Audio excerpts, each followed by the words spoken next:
Pernahkah kamu ingin menyelam ke bagian samudra yang paling dalam? Nah, hari ini kamu akan punya kesempatan mewujudkannya. Sebelumnya, seberapa lama kamu mampu menahan napas? Tidak terlalu lama. Tenang, jangan khawatir. Silahkan naik kapal selamku dan ikutlah denganku dalam perjalanan menuju kedalaman. Siap? Oke, ayo menyelam. Saat ini, tepat di bawah permukaan, kamu melihat banyak makhluk hidup berkeliaran di sini. Banyak sekali ikan dan hewan laut, serta halo, orang-orang yang sedang berenang melambaikan tangan ke kita. Tapi kita tak akan berlama-lama di sini. Dadah! Pada kedalaman 20 meter, ada dunia baru yang terbuka di depan matamu. Terumbu karang dangkal tumbuh dengan indah tidak jauh dari pantai. Dan hey, kita bertemu banyak orang lagi di sini. Tapi kali ini, mereka adalah penyelam scuba. Tanpa peralatan khusus ini, tekanan air di kedalaman ini tidak ramah bagi penyelam biasa. 40 meter adalah kedalaman tempat kita berpamitan, bahkan kepada penyelam rekreasi. Ini adalah batas maksimum yang diizinkan untuk mereka. Selamat bersenang-senang, teman-teman. 60 meter, dan kita bertemu orka pertama. Paus ini mendiami perairan yang relatif dangkal di hampir semua laut dan samudra di dunia. Tahukah kamu bahwa orka adalah predator puncak?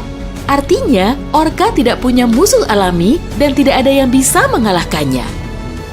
Pada kedalaman 70 meter, kita bertemu dengan hiu paus, spesies ikan terbesar yang diketahui dunia dengan berat mencapai 60 ton.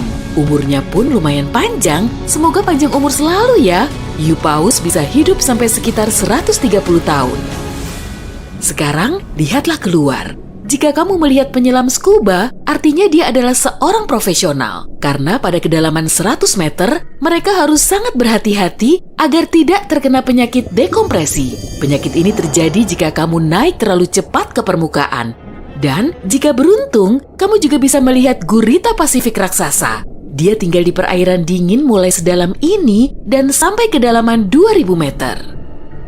Sekarang, kita memasuki bagian samudra yang gelap. Pada kedalaman 150 meter, hanya 1% cahaya dari permukaan yang sampai ke sini. Sisanya diserap oleh air. Segala sesuatu yang lebih dalam dari sini akan menjadi semakin gelap. Hei, lihat! Pada kedalaman 200 meter, ada oarfish raksasa yang mengitari kapal selam kita. Makhluk ini diyakini sebagai penyebab dari semua penampakan ular laut. Dan banyak yang salah kaprah. Terkadang, mereka berenang ke permukaan dan menakuti para pelaut dan perenang. Tidak heran, panjang ikan ini bisa sampai 11 meter. Pastinya cukup untuk membuat bulu kuduku berdiri. Oke, sekarang kita berada di kedalaman 300 meter. Dan sebentar, makhluk besar apa yang ada di luar sana itu? Oh, aku tahu. Itu kepiting laba-laba Jepang. Kamu bingung kenapa laba-laba? Tuh, lihat saja kaki mereka. Dan jawabannya akan datang kepadamu tanpa butuh petunjuk lain. Omong-omong, kaki-kaki ini juga yang mendominasi ukuran makhluk ini. Tubuh kepiting seperti ini biasanya hanya selebar setengah meter. Mari masuk lebih dalam. Dan di kedalaman 500 meter, kamu akan melihat paus biru terakhir. Tidak, bukan paus biru terakhir di dunia. Maksudku, ini adalah jarak terdalam yang bisa mereka tempuh. Paus biru tidak benar-benar perlu menyelam sampai sedalam ini untuk mencari makanan yang sudah berlimpah di perairan dangkal. Tapi mereka masih mampu. Sepertinya mereka hanya ingin memamerkan kehebatan. Mau bagaimanapun, mereka adalah makhluk terbesar dalam sejarah bumi, baik di samudra maupun di darat. Shh, kamu mendengar ini? Ini adalah suara yang dibuat paus sirip untuk berkomunikasi dengan teman-temannya dari jarak berkilo-kilometer. Mereka bisa melakukan ini berkat saluran shofar atau saluran laut dalam yang umumnya dimulai dari 600 meter, tapi kedalamannya dapat bervariasi. Ini adalah lapisan air yang kecepatan suaranya paling rendah dan gelombang suara dapat bergerak ribuan kilometer sebelum menghilang. Pada kedalaman 830 meter, kita telah mencapai titik tempat Burj Khalifa, gedung tertinggi di dunia. Tidak akan mungkin menunjukkan ujungnya ke permukaan jika diletakkan di bawah air. Hei, ayo kita coba. Sekarang kita memasuki bagian samudra yang sangat menarik. Di sini tidak ada sinar matahari dan banyak makhluk aneh berkeliaran. Salah satunya adalah cumi-cumi raksasa. Ya, yang luar biasa besar itu, dia mendiami kedalaman 900 meter. Bayangkan makhluk dengan mata sebesar frisbee. Paus sperma memburu monster ini, tapi mereka dijamin mampu melawan balik. Melihat mereka bertemu adalah pemandangan yang menegangkan. Dan disinilah kegelapan pekat akhirnya menyelimuti kita. Zona tengah malam. Tekanan di sini sangat besar, sehingga jika kamu entah bagaimana bisa sampai ke sini tanpa kapal selam, kamu akan hancur dalam beberapa detik.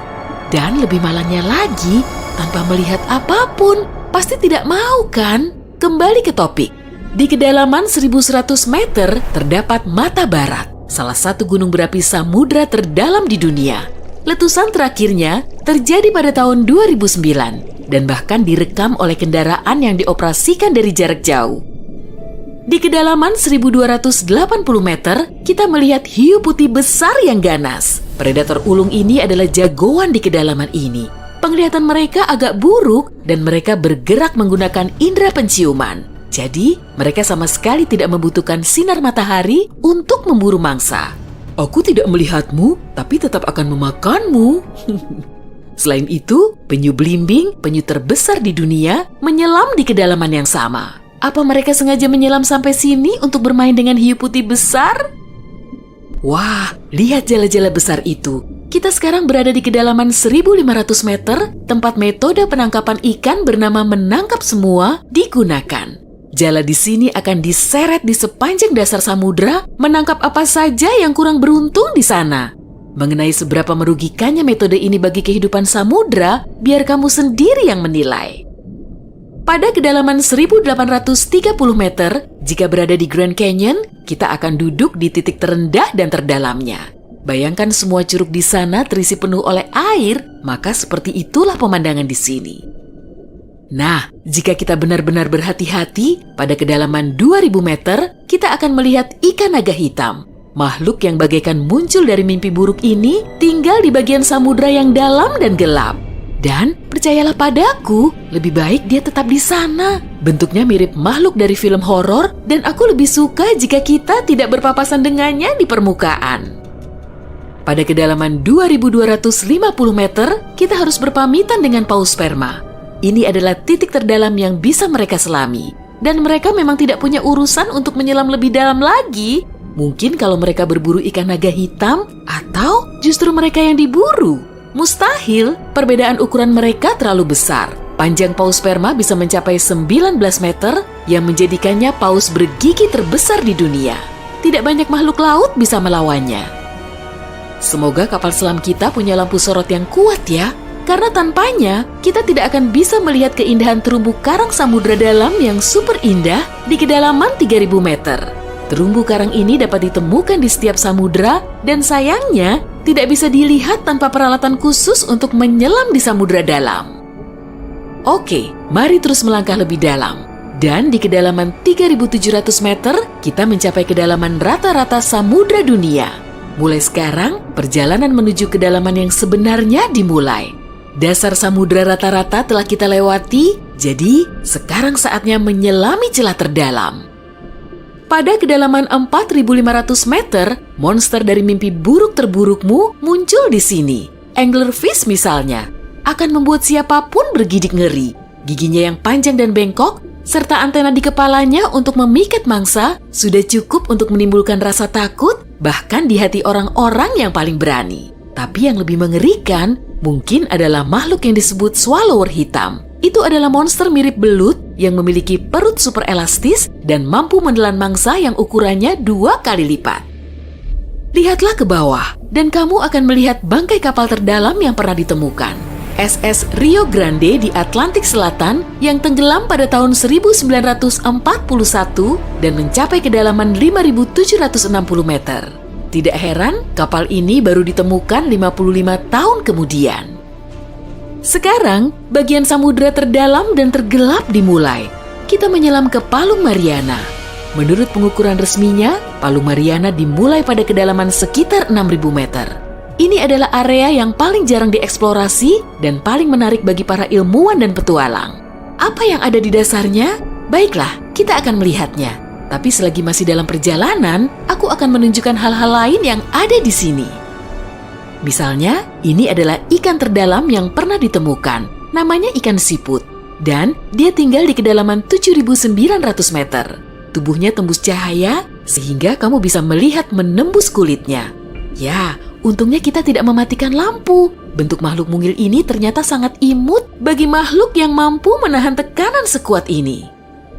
Makin rendah dan dalam, kamu tidak akan melihat jenis ikan atau hewan vertebrata apapun di sini. Tekanannya terlalu besar untuk makhluk-makhluk tadi. Tapi ada udang dan invertebrata lainnya. Belum lagi mikrob yang dapat hidup bahkan di bagian terdalam